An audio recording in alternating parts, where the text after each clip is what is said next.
And that's why you need intellectual diversity. That's why you need conservatives and anarchists and Marxists and everyone at the university all talking to each other, because each of those people is, to a different set of conventional wisdom, is going to say, that can't be right, and I'm going to go figure out why it isn't. I'm Megan McArdle. I am a blogger and columnist for Bloomberg View and a longtime fan of FIRE.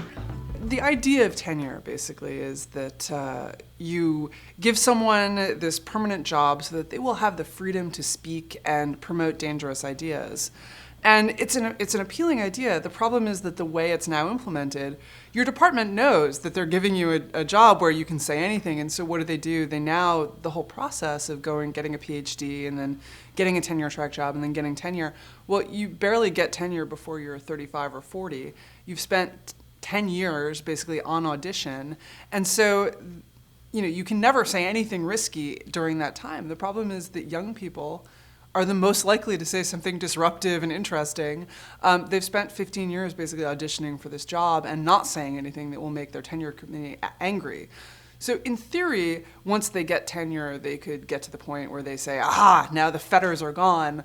I'm gonna say what I've been really thinking. But I mean, that itself is kind of a sad thing, is hide what you believe for 15 to 20 years and then we'll let you speak.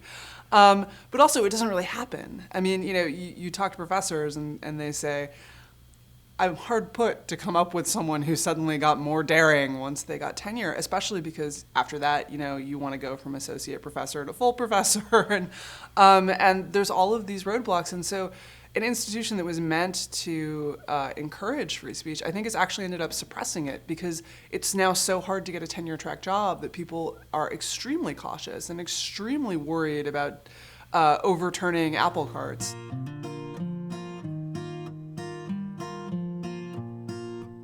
I talk to a lot of kids now who are coming out of school with fantastic levels of debt, having paid for tuition that increasingly seems just being funneled to these bigger and bigger administrative apparatuses. You look at a school in the 50s and they had some deans and they had some secretaries, but they didn't have these 97 Office of Student Life people and so forth. And why are they paying for it? Well, one of the reasons that they're paying for it is that this kind of chilling atmosphere of anything could get you sued, anything is cause for disciplinary hearing, and so of course you need 97 people who are going to run your program where you can say, look, if you get sued because someone says that there was a racially hostile atmosphere at your college, naturally you're going to want to be able to prove that you've put all the students and faculty through diversity programs, because that's what you're going to say in the lawsuit when you get named. And then once you hire the administrators, well, of course, they want more people in their department because they're doing incredibly important work, and so they spend a lot of time lobbying to have more administrators. This happens at every organization. But at colleges, what you see is that most corporations, and even in the government, it's restrained by the amount of money you can collect. But a college degree is so valuable now. With this giant premium, kids are willing to borrow any amount of money in order to get that credential. And the government helps them by being willing to loan them any amount of money to get that credential. And so what you've got is this cluster of problems that has resulted in huge administrations and huge tuition bills to pay for them.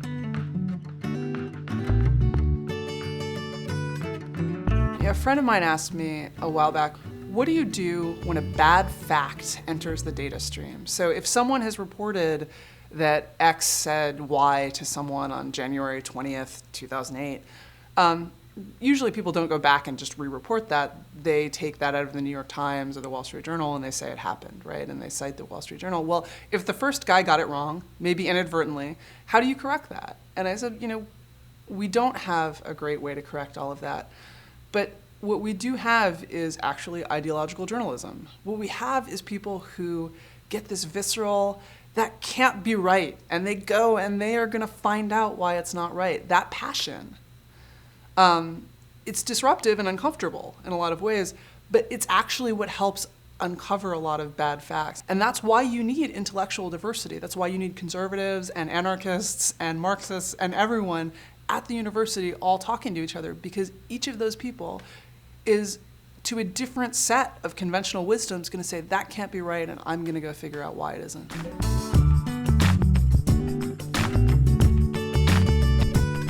It bleeds into the culture all over. I mean, it certainly bleeds into the media, where people come out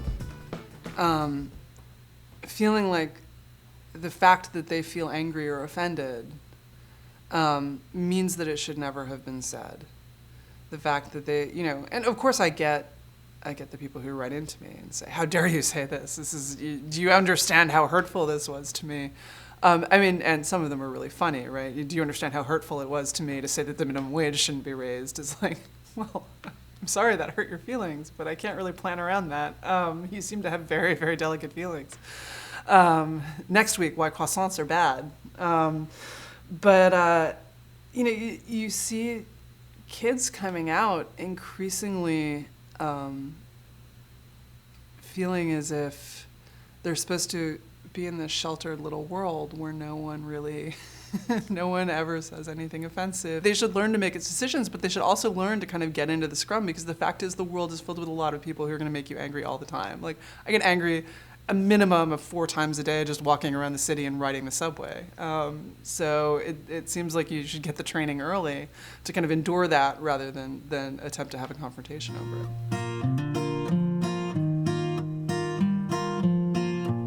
It's great to me that there is an organization that is out there and is fighting for minority rights on campus, and understanding that minority rights, that protecting those rights really means that all of us are better off in the long run. In part because we're getting more ideas out and we're getting more speech. And of course I'm a journalist, and also I like to talk, so I always think more speech is better. But also because, it matters that you don't have these kind of undemocratic mechanisms by which voices on campus can suppress other voices, because colleges are where, right, you're in training to be not just an adult, but a citizen of a democracy in which these are the core values of our society. And the best way to be in training for that is to practice them. And making sure that these values are still practiced on campus is tremendously important. And so I've been following FIRE for a long time, ever since their founding. And every year I continue to be impressed by the work they're doing.